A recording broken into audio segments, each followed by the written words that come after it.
एक वक्त था जब दुनिया भर में ज्यादातर देश व्यापार अमेरिकी डॉलर के जरिए करते थे, मगर समय का पहिया चला और आज देखते ही देखते डॉलर की चमक फीकी पड़ गई। यहाँ तक कि अब तो अमेरिकी डॉलर को फाइनेंशियल टेररिस्ट तक का नाम दे दिया गया है। दरअसल कोटक महिंद्रा बैंक के non executive director Uday Kotak ने अमेरिकी डॉलर को लेकर एक बड़ी बात कह दी है, जिसके बाद दुनिया भर में अब इसको लेकर काफी बवाल मच रहा है। दरअसल उदय कोटक एक कार्यक्रम में पहुंचे थे।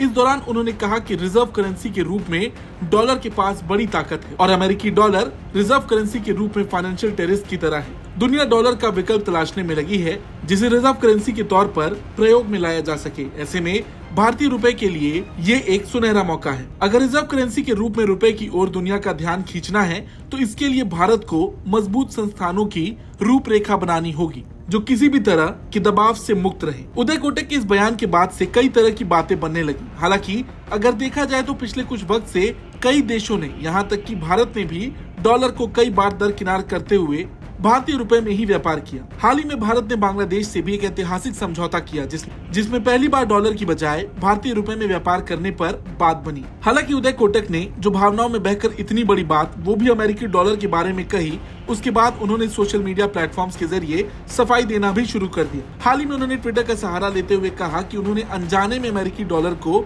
फाइनेंशियल टेररिस्ट कहा था, जिसे वो सही करना चाहेंगे। उनका कहना है कि उन्होंने इस शब्द का प्रयोग रिजर्व करेंसी के तौर पर डॉलर की ताकत दिखाने के संदर्भ में किया था। रिजर्व करेंसी के रूप में डॉलर दुनिया के बाजार में नियंत्रण रखने की ताकत रखता है। यहाँ तक कि उन्होंने ये भी कहा कि ये ताकत उसे नास्ट्रो अकाउंट के ऑपरेशन में भी मिलती है। अब अगर आप ये नहीं जानते कि उदय कोटक है कौन, तो बता दें, उदय कोटक साल 1985 में कोटक बैंक की स्थापना के समय से ही सीईओ की जिम्मेदारी संभाल रहे थे। बीते साल दिसंबर में बैंक के प्रमुख के पद से उन्होंने इस्तीफा दे दिया था, जिसके बाद हालांकि बाद में उनकी बैंक में दोबारा वापसी हुई और उन्हें नॉन एग्जीक्यूटिव डायरेक्टर बनाकर बोर्ड में शामिल किया गया। जब उनकी दोबारा वापसी हुई थी तब कई तरह के सवाल उठ रहे थे और वो कई दिन तक सुर्खियों में रहे थे और अब एक बार फिर वो अपने फाइनेंशियल टेररिस्ट वाले बयान को लेकर खबरों में आ गए हैं।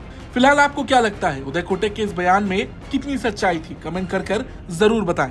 ब्यूरो रिपोर्ट, भारत तक।